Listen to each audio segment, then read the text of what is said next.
That's the hardest part as parents, is letting people go out and make mistakes. If they fail, that's okay, because it's all part of the learning process. You know, that not everything works all the time, but we'd be willing to let go. That's the struggle that as parents we have, trying to figure out how much to push someone to be included, how much to shelter them, how much support to give people. It is about letting go and letting risk. When you have to take a risk to achieve your dream. And they had a lot of independence and skills and motivation, and they could problem solve a lot better than I gave them credit for. If I didn't have parents encourage me to achieve my best, then I would not be here today. Families are always going to be told what their kid can't do, whether it's by a pediatrician, by a general ed teacher, by a counselor. They're always going to hear that. What they need to be doing is thinking about, what can my kid do, and how can we help make that happen? Just being patient and not giving up.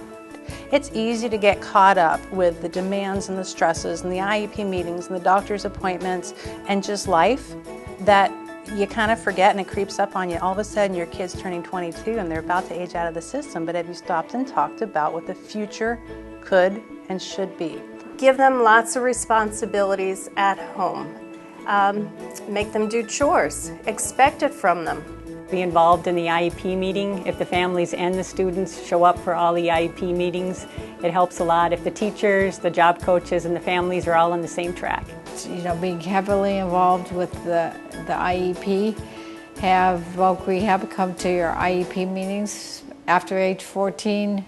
You know, call the office and find a voc rehab consultant. Utilize the networks everybody has, whether it's family, whether it's business connections, school connections. Any groups in your community that are associated with people with disabilities, be a part of that. It really helps with the networking.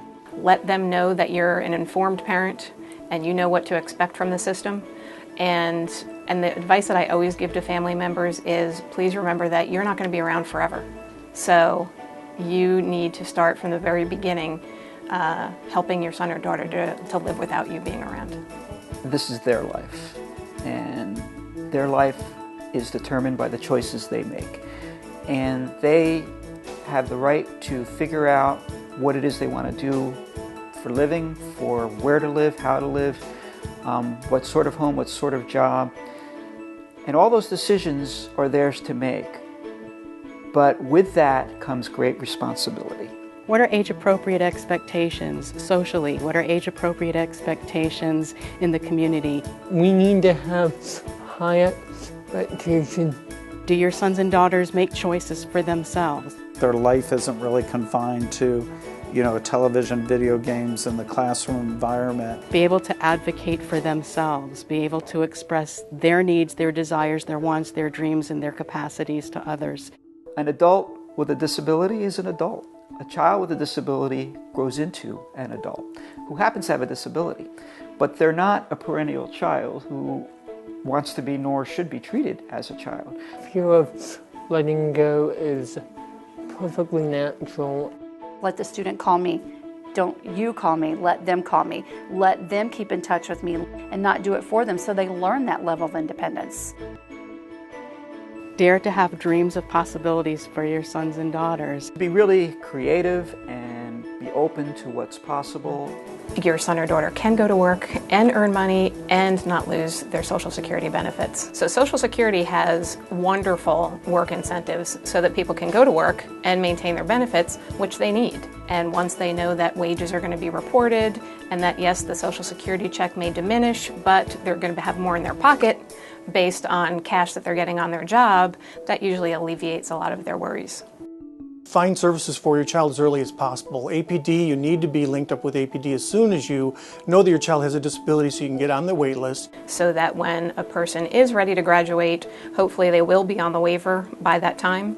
And when a person's on the waiver, we can offer a variety of services. But one of the best is extended follow-along services. For those students who graduate at the age of 22, they can come right into APD services seamlessly. if they are on the waiver. So once somebody's on a job, we can provide lifelong support to them. Vocational rehab is another great resource that parents need to be linked up to so that there's some services, so that we have a full continuum of services after students leave us at 22. Even before graduation, they should be involved with vocational rehabilitation. And VR will pay for those initial intensive services. And after that, the Agency for Persons with Disabilities can pick up the long-term follow-along support, which also includes replacement, meaning if somebody loses their job, it would be up to the APD provider to replace that person on a different job.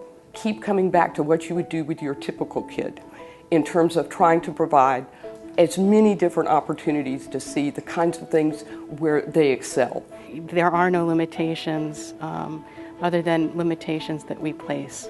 It's because of their high expectations that I'm partly living out my dream.